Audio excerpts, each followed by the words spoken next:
காளி உபாசனை செய்முறை. இப்ப காளி குருவை யாரெல்லாம் உபாசனைக்கு தேவையான காளி குருவை யாரெல்லாம் இது பண்ணிருக்கீங்களோ அவங்க எல்லாருக்கும் வந்து நான் காளி குருவை தருவேன். அது எப்படி உபாசனை செய்முறைய தெளிவா கேட்டுங்க. நான் மறுபடியும் சொல்ல மாட்டேன். புரியுதுங்களா? ஃபோன் பண்ணி கேட்டீங்கன்னா மறுபடியும் சொல்ல மாட்டேன். நான் சொல்லிடுறேன். புரியுதுங்களா? நான் உங்களுக்கு காளி உபாசனை கொடுப்பேன். அந்த குருவை என்ன செய்யணும்னு கேட்டீங்கன்னா, ஒரு தாம்பல் தட்டுல, புரியுதுங்களா, காளி உபாசனை குருவிய ஒரு தாம்பல் தட்டுல குங்குமம், ஒரு தாம்பல் தட்டுல குங்குமம் பரப்பிடணும். அதை பரப்பிட்டு அந்த குருவியை வச்சிடணும். அந்த குருவியை வச்சுட்டு இப்ப இந்த குருவியை இப்படி வச்சுட்டீங்க. புரியுதுங்களா? எதிரில் இழப்பு நெய் ஊற்றி விளக்கு போடணும். அந்த குருவியை இப்படி வச்சுட்டு இழப்பு நெய் ஊற்றி விளக்கு போடணும். போட்டுட்டு ஆமா இழப்பு நெய் எண்ணெய், அதான் இழப்பு நெய்னா எண்ணெய். புரியுதுங்களா? ஊற்றி விளக்கு போட்டணும். எதிரில் வாழை இலை பரப்பிட்டு நல்லா காதில் வாங்கிக்கிங்க. எதிரில் வாழை இலை பரப்பிட்டு அவுள் பொரி கடலை எழுதிங்க. அவுள் பொரி கடலை நாட்டு சக்கரை, அவுள் பொரி கடலை நாட்டு சக்கரை. புரியுதுங்களா? கூழ் புரியுதுங்களா? சுட்ட கருவாடு நல்லா கால வைக்கிங்க. அவுள் பொரி கடலை நாட்டு சக்கரை கூழ் சுட்ட கருவாடு.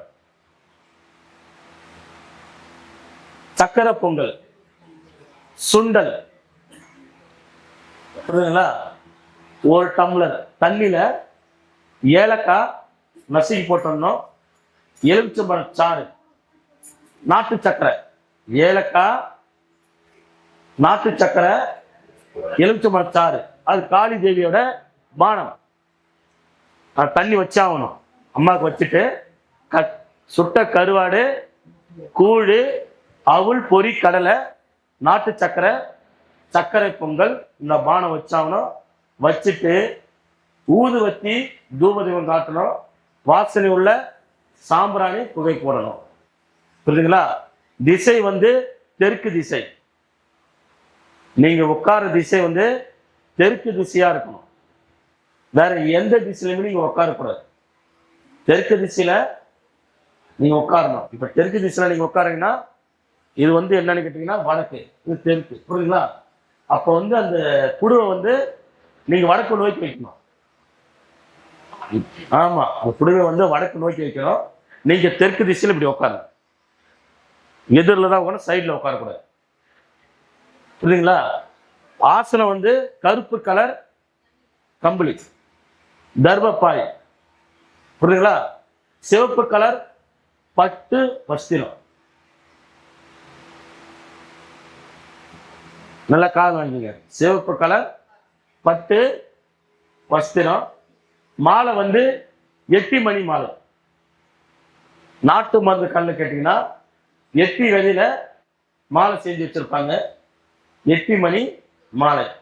அப்படி இல்லைன்னா குன்றுமணி மாலை. அது கருப்பு குன்றுமணியா இருக்கலாம், இல்ல சிவப்பு குன்றுமணியா இருக்கலாம். எந்த குன்றுமணியா இருந்தாலும் சரி, அதோட மாலை. இந்த மாலை மட்டும் தான் நீங்க பயன்படுத்தணும். பெண் முகத்தை நீங்க பார்க்கவே கூடாது. பெண் முகத்தை நீங்க பார்க்க கூடாது. கறி மீன் முட்டை சாப்பிடக்கூடாது. ஒரு வேளை மட்டும்தான் சாப்பிடணும். 2 வேளை குளிக்கணும். 2 வேளை குளிக்கணும். நீங்களே சமைச்சு நீங்களே சாப்பிடணும். புரியுதுங்களா? தினந்தோறும் கருவாடு சுத்து வைக்கணும். முக்கியமா கடல்ல போற கருவாடோட ஓடையில இருந்து பார்த்தீங்களா, கச்சை கருவாடுன்னு சொல்லுவாங்க, சின்ன சின்ன கருவாடு. அந்த கருவாடு வந்து காளி தேவிக்கு உகந்தது. என்னங்க? கச்சை கருவாடு சொல்லுவாங்க, சின்ன சின்ன குட்டியா. புரியுதுங்களா? அந்த கருவாடு கூழும் காளி தேவிக்கு உகந்தது. இந்த உபாசனம் வந்து 21 நாள்.